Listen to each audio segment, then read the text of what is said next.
Welcome to my YouTube channel Abhyas classes. जय हिंद, जय किसान साथियों। अब मैं चलता हूं, जैसा कि कारक में पहले भी चला था। कारक में चतुर्थी विभक्ति में चला संप्रदान कारक। संप्रदान कारक में चौथा पॉइंट है तदार्थ चतुर्थी तक हो चुके थे। अब निवारणार्थ चतुर्थी चल रहा है। निवारणार्थ चतुर्थी में क्या है भाई, समझेंगे। निवारण के अर्थ में चतुर्थी विभक्ति होती है। किसी भी चीज से हमको निजात पानी है, किसी भी चीज से निवारण पाना है, तो उसमें कौन सी विभक्ति होती है? चतुर्थी विभक्ति होती है। तो चलते हैं, जैसे मच्छर के लिए धुआं है, मच्छर से हमको निजात पाना है, निवारण होना है, तो क्या हो जाएगा? मच्छर, इसमें चतुर्थी विभक्ति के लिए लग रहा है, इसलिए इसमें चतुर्थी विभक्ति होगी। जैसे मस्काय धूमः अस्ति, क्या हो जाएगा? मच्छर के लिए, तो मस्काय, इसमें कौन सी विभक्ति हो गई?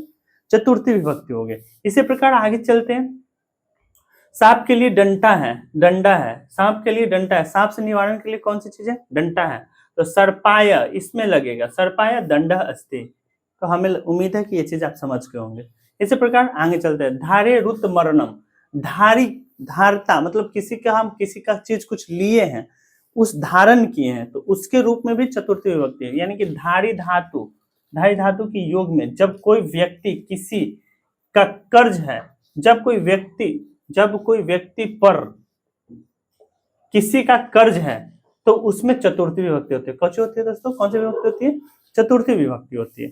जैसे राम श्याम को 100 रुपया धारता है, राम श्याम का 100 रुपया धारता है, तो राम किसका? श्याम का, तो श्यामाय, किसका? तो श्याम का, श्यामाय। शतम, 100 का क्या होता है संस्कृत? शतम, धारयति।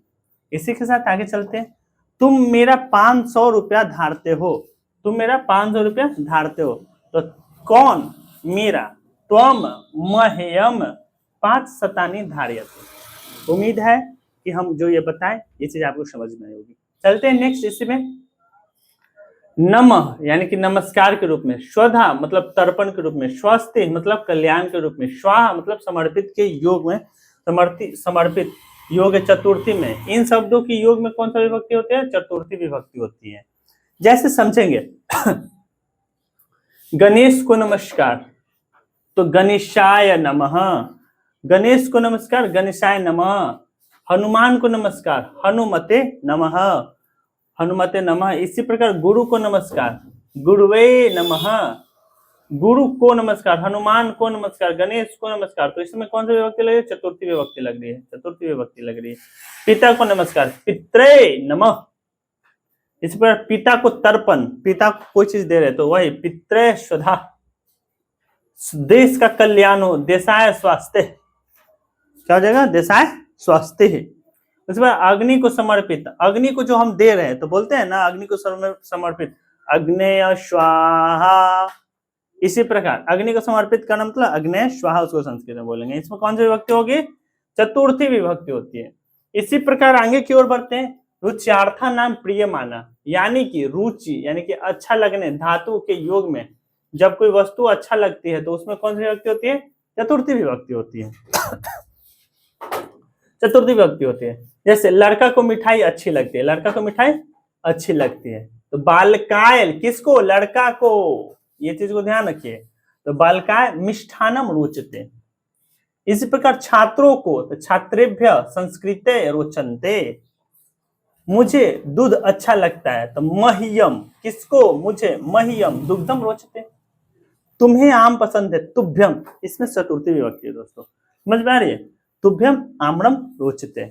इस प्रकार चतुर्थी विभक्ति। हाँ, तो आगे चलते हैं। अब संप्रदान चतुर्थी में ही चलना है, तो उसमें 8वां नंबर पॉइंट क्या चाहिए भाई? बलि, हित, सुख, योगे चतुर्थी। माने कि बलि के, हित में और सुख के शब्दों में, इन शब्दों की योग में कौन सी विभक्ति होती है दोस्तों? चतुर्थी विभक्ति होती है। तो इसमें समझते हैं, एग्जाम्पल के थ्रू समझेंगे तो और अच्छे से आसानी समझ में आएगी। जैसे लिखा हुआ है देश के लिए बलिदान, देश के लिए बलिदान यानी कि देशाय बलि। किसके लिए लग रहा है भाई? देश के लिए लग रहा है, तो देशाय बलि, ठीक है। जीव के लिए बलि, तो जीव के लिए बलि, तो जीव के लिए, इसमें चतुर्थी विभक्ति आएगा जीव में, यानी कि भूताय बलि। जीव को संस्कृत में क्या कहते हैं? भूत कहते हैं। तो भाई भूत का जो चतुर्थी विभक्ति आएगा भूताय हो जाएगा। जैसे बालक का होगा बालकाय, उससे भूत का होगा भूताय, देश का हो जाएगा देशाय। पुत्र के लिए बलि, पुत्र के लिए हित, पुत्र के लिए हित, यानी कि पुत्राय हितम। क्या होगा? पुत्राय हितम।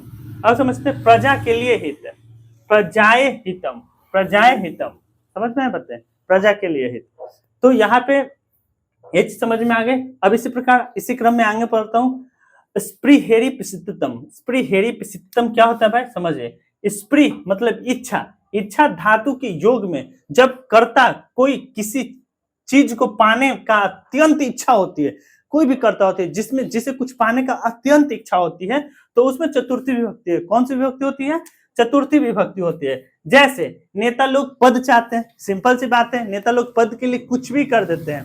तो नेता लोग क्या चाहते हैं? पद चाहते हैं। इसके लिए क्या होता है? नेतारह, नेता लोग नेतारह पदाय, पदाय स्पृहन्ति, स्पृहयन्ति। उसी प्रकार ज्ञानी, उसी प्रकार ज्ञानी ज्ञान चाहते हैं, ज्ञानी ज्ञान चाहते हैं, तो ज्ञानीना ज्ञानाय स्पृहयन्ति। उसी प्रकार आगे बढ़ते, लोभी धन चाहता है, लोभी धनाय स्पृहयन्ति।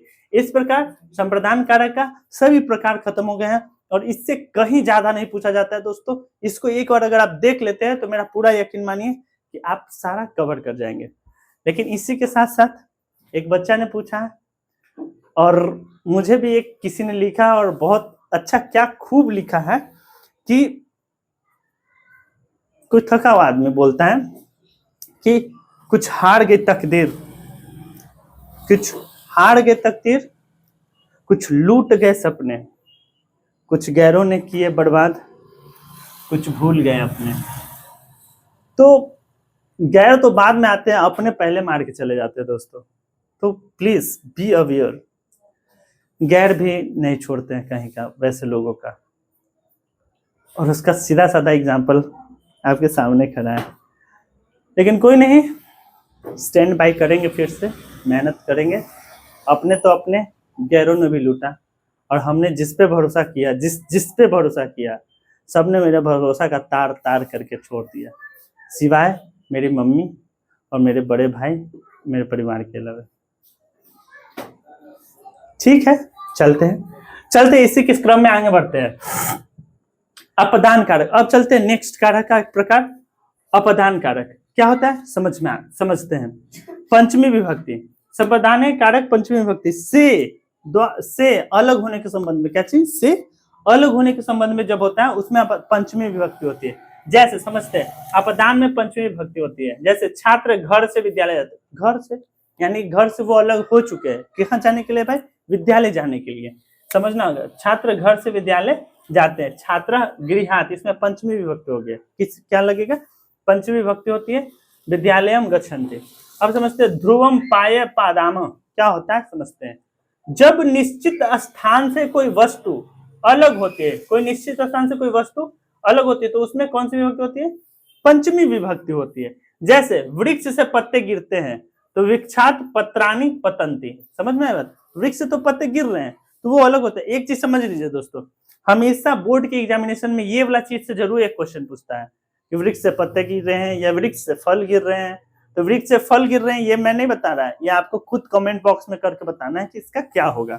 जब भी आप देखें कृपया इसको देखें। और हाँ, हमारी वीडियोज को आप जब कभी भी देखें तो पूरा देखें, बिकॉज ऑफ दैट, क्योंकि पूरा प्लेलिस्ट को देखिए। अगर एक और पूरा प्लेलिस्ट को आप देख लेते समय रहते तो मेरा पूरा यकीन मानिए कि संस्कृत आप सीख जाएंगे, इसका पूरा गारंटी है। नाउ नेक्स्ट, भागीरथा नाम भय हेतु। भागीरथा नाम भय हेतु या भी मतलब डरना या बचना क्या होता है समझते हैं। अब चलते हैं, इन सभी धातुओं के योग में पंचमी विभक्ति होती है। कौन सा विभक्ति होती है? पंचमी विभक्ति। जैसे वह सांप से डरता है, क्या चीज? वह सांप से डरता है। सह सर्पात विभेति, सह सर्पात विभेति। तुम बिल्ली से डरते हो, तुम विडालाद विभेति। उसी प्रकार मैं चोर से नहीं डरता, अहम चौरात न विभेति, अहम चौरात न विभेति। इसी दौरान आगे बढ़ते, श्याम सिंह से डरता है, श्याम सिंहात विभेति।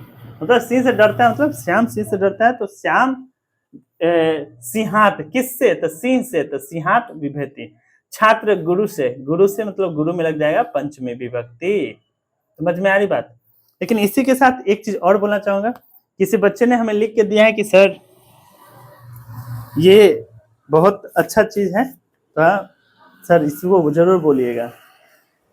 तो इसमें चलते हैं कि बहुत अच्छा चीज है, मोटिवेशनल चीज है, समझिएगा कि जिंदगी में कुछ करना है तो खुद से वादा निभाना होगा। कि जिंदगी में कुछ करना है तो खुद से वादा निभाना होगा, हर हाल में आगे बढ़ना है और हर मुश्किल से टकराना होगा दोस्तों। तो इसी के साथ आज के लिए इतना ही। Thank you, that's all about today.